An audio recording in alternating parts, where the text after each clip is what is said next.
ఓవైపు India, UK మధ్య స్వేచ్ఛా వాణిజ్య ఒప్పందం ఫ్రీ ట్రేడ్ అగ్రిమెంట్ జరిగింది. దీని గురించిన వివరాలు మీరు చెప్తున్నారు.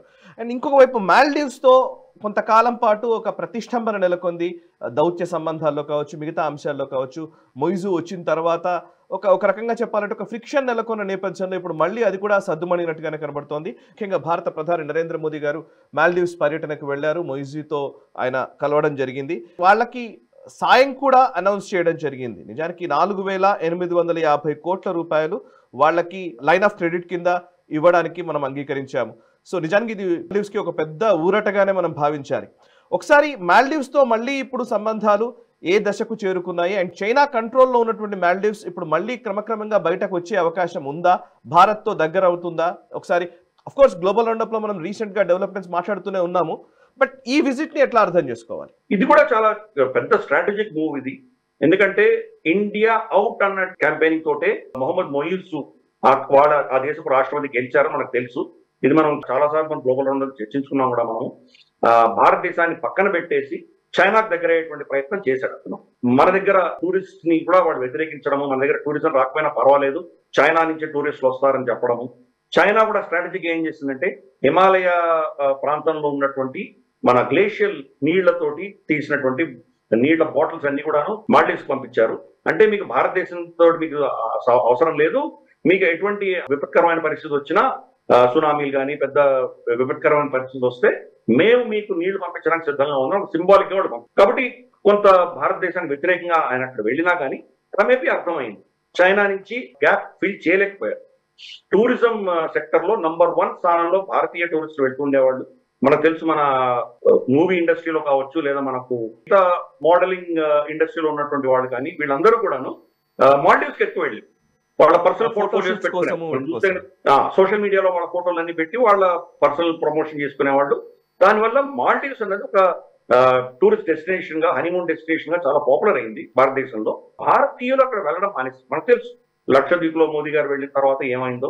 మోదీ గారిని వాళ్ళు పర్సనల్ గా తిట్టడము వాళ్ళ మంత్రులు, దాని తర్వాత రిపర్కషన్స్ ఏంటో చూసాము. మొదటి స్థానం నుంచి 6, 7వ స్థానానికి భారత టూరిజం పడిపోయింది అక్కడ.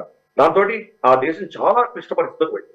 అన్నిటికంటే కీలకమైంది ఏంటంటే అంటే ఈ సంవత్సరమే మే నెలలో వాళ్ళ సుకూక్ అంటారు, వాళ్ళ లోన్, మాల్దీవ్స్ ప్రభుత్వం ఇచ్చినటువంటి లోన్ మెచ్యూర్ అయింది, దాన్ని కట్టలేకపోయారు. భారతదేశం ఇచ్చినటువంటి సహాయంతో వాళ్ళు మళ్ళీ కట్టుకోగలిగారు. కాబట్టి వాళ్ళకి అర్థమైపోయింది, మోయిజ్ కూడా అర్థమైంది, భారతదేశం లేనిది మాల్దీవ్స్ ముందు కదలలేదు అని అర్థమైంది స్పష్టంగా. అందుకని మోదీ గారిని స్పెషల్ గా ఇన్వైట్ చేశారు. వాళ్ళ 60వ స్వతంత్ర దినోత్సవ వేడుకలకి మోదీ గారిని చీఫ్ గెస్ట్ గా పిలిచారు. మనం కూడా ఏంటంటే చాలా లాంగ్ టర్మ్ గేమ్ ఆడతాం. మనం టెస్ట్ మ్యాచ్ ఆడినట్టు ఆడతాం, టెస్ట్ సిరీస్ ఆడినట్టు ఆడతాం, తొందరపడమా. చైనా అక్కడ పాతుకుపోతోంది అని చెప్పి మనకు చాలా రిపోర్ట్స్ వచ్చి, మనకు ఆపోజిషన్ పార్టీ కూడా మోదీ యొక్క దౌత్య విధానాలన్నీ ఫెయిల్ అయినాయి, బంగ్లాదేశ్ మన నుంచి దూరం అయిపోయింది, చైనా దూరం అయింది, నేపాల్ దూరం అయింది, శ్రీలంక, మాల్దీవ్స్ అందరూ కూడాను మోదీ గారి హయాంలో అంతా దూరం అయిపోయారు. ఇటువంటివన్నీ వాళ్ళు చేసిన స్టేట్మెంట్స్ మనకు బాగా తెలుసు మనకు. అయినా కానీ క్రమేపీ ఈ రోజు చూస్తే కనుక 180 degrees మాల్దీవ్స్ తిరిగి మోదీ గారికి బ్రహ్మరథం పట్టడం మనం చూస్తాం. దాంట్లో కూడా ఒప్పందంలో కూడా వాళ్ళ కీలకమైనటువంటి 2 ఇండస్ట్రీస్, టూరిజం సెక్టర్, తర్వాత ఫిషరీస్, ఈ రెండిట్లో కూడా భారతదేశం యొక్క ఇన్వెస్ట్మెంట్స్ కానీ, భారతదేశం యొక్క అడ్వైజరీ రోల్ కానీ తప్పకుండా అక్కడ ఉండబోతోంది అని చెప్పి మోయిజ్ కూడా ఒప్పుకున్నారు. కాబట్టి ఇవి మన మళ్ళీ అక్కడ చైనాని రీప్లేస్ చేసి మనం రాగాలి. ఇంకా కీలకమైంది అక్కడ ఏంటంటే కనుక మన రూపాయికి సంబంధించినటువంటి రూపీ అకౌంట్స్ అక్కడ ఓపెన్ చేయడానికి కూడా ప్రభుత్వం ఒప్పుకుంది. అలాగే యూపీఐ, మోదీ గారు ఎక్కడికి వెళ్ళినా యూపీఐని పుష్ చేస్తున్నారు. అన్ని ప్రపంచవ్యాప్తంగా అన్ని దేశాల్లో యూపీఐ మనం పుష్ చేస్తున్నాం. అలాగే మాల్దీవ్స్ లో కూడా యూపీఐ ఇప్పుడు యాక్సెప్ట్ చేయబోతున్నారు వాళ్ళు. అది కూడా చాలా కీలకం కాబోతుంది. మొయిజ్ వచ్చిన తర్వాత చైనా తోటి ఫ్రీ ట్రేడ్ అగ్రిమెంట్ ఆల్రెడీ పెట్టేసుకున్నాడు ఆయన. January 1, 2025 నుంచి ఆల్రెడీ వాళ్ళ ఫ్రీ ట్రేడ్ అగ్రిమెంట్ అమల్లోకి వచ్చింది. భారతదేశాన్ని దూరం పెట్టేటువంటి ప్రయత్నం ఆయన చేశాడు.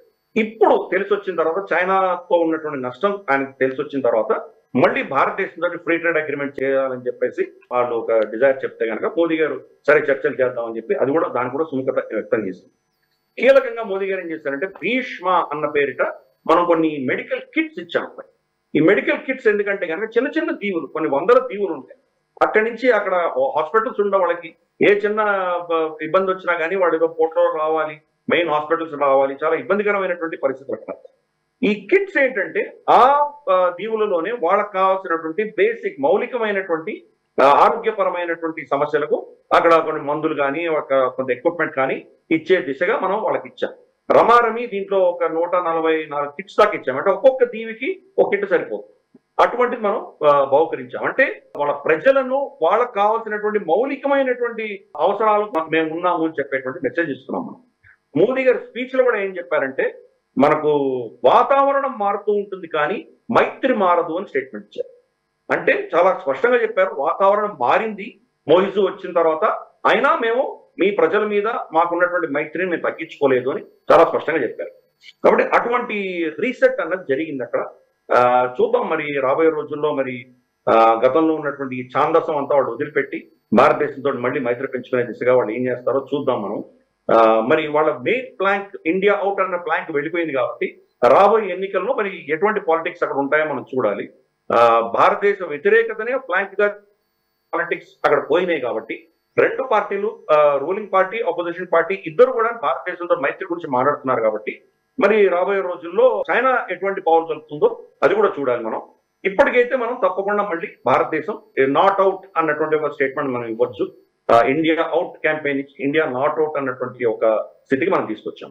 కరెక్ట్. ఈ వీడియో మీకు నచ్చినట్టయితే లైక్ చేయండి, 10 మందికి షేర్ చేయండి. అలాగే కామెంట్ల రూపంలో మీ అభిప్రాయాలను మాతో పంచుకోండి. Nationalist hub group of channels ను సబ్స్క్రైబ్ చేసుకుని తెలుగునాట జాతీయవాద జర్నలిజాన్ని ప్రోత్సహించండి. ఈ వీడియో కింద ఉన్న బెల్ ఐకాన్ పై క్లిక్ చేయడం మర్చిపోవద్దు.